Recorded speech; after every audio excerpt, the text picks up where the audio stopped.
Baik, Assalamualaikum warahmatullahi wabarakatuh. Perkenalkan, nama saya Dendi Dwi Saputra dengan NIM 014 dari kelas TMK 3A. Nah, di sini saya akan menjawab mengenai kuis 1 inspeksi las. Langsung saja kita akan membahas mengenai soal dan jawaban inspeksi las. Yang pertama yaitu jelaskan prinsip kerja pengujian NDT pada hasil pengawasan. A. Uji visual atau VT. B. Uji di penetran atau PT. Yang A yaitu inspeksi visual atau visual inspection. Pengujian ini merupakan jenis metode pengujian yang paling tua di antara metode NDT yang lain. Material atau komponen dipindai atau scan secara visual. Kadangkala dibantu dengan lensa berdaya tinggi maupun rendah, fibroskopes, kamera, dan video untuk menentukan kondisi permukaan objek. B. Dalam pengujian menggunakan metode depenetran, objek atau material dilapisi dengan suatu cairan pewarna yang gampang dilihat sebagai penetran. Kemudian, penetran yang berlebih dibersihkan dari permukaan dan developer diberikan pada permukaan material. Developer ini yang akan mengangkat penetran yang masuk ke dalam celah atau cacat untuk bergerak ke permukaan. Prinsip developer dan penetran ini menggunakan perbedaan densitas antara developer dan penetran. Kemudian pada permukaan material akan terlihat jelas di mana posisi cacat yang ada, bagian yang terdapat penetran. Kemudian kita lanjut untuk soal nomor 2. Nah, untuk soal nomor 2 itu sebutkan nama dan fungsi dengan deskripsi peralatan ukur cacat las atau welding gig di bawah ini. Yang soal gambar yang pertama yaitu A. Wave yaitu berfungsi untuk mengukur halo atau kerataan plat las atau saat hasil pengelasan. Kemudian diukur menggunakan Wave ini untuk mengukur kerataan plat. Untuk gambar yang B yaitu Cambridge gauge berfungsi untuk yang pertama mengukur sudut bevel, yang kedua mengetahui lebar root gap, yang ketiga yaitu mengukur linear Maxleman.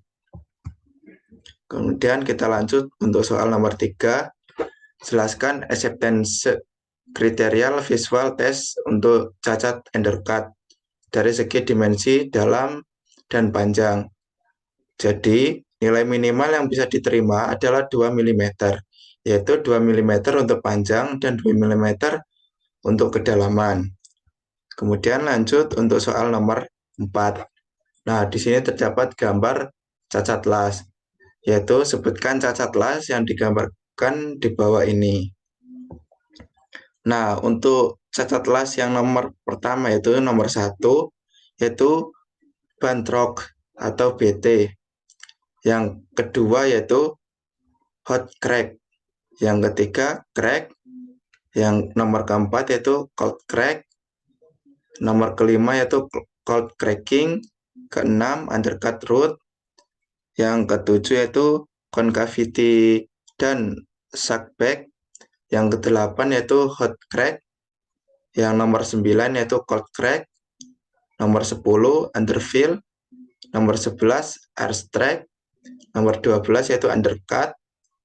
Yang ke-13 yaitu concavity dan suckback. Kemudian kita lanjut untuk soal nomor 5. Nah, untuk nomor 5 yaitu jelaskan acceptance kriteria cacat las dengan pengamatan visual menurut standar AWS D.1. Kemudian untuk pada acceptance kriteria standar NCAT-SME ASME yaitu pada standar yang lain justru menggunakan data kekuatan lulu atau yield strength dari material yang diuji untuk menentukan diameter mandril atau penekan. Kemudian lanjut soal nomor 6 yaitu jelaskan gambar cacat di bawah ini sertakan alasannya. Nah, untuk yang A yaitu distorsi.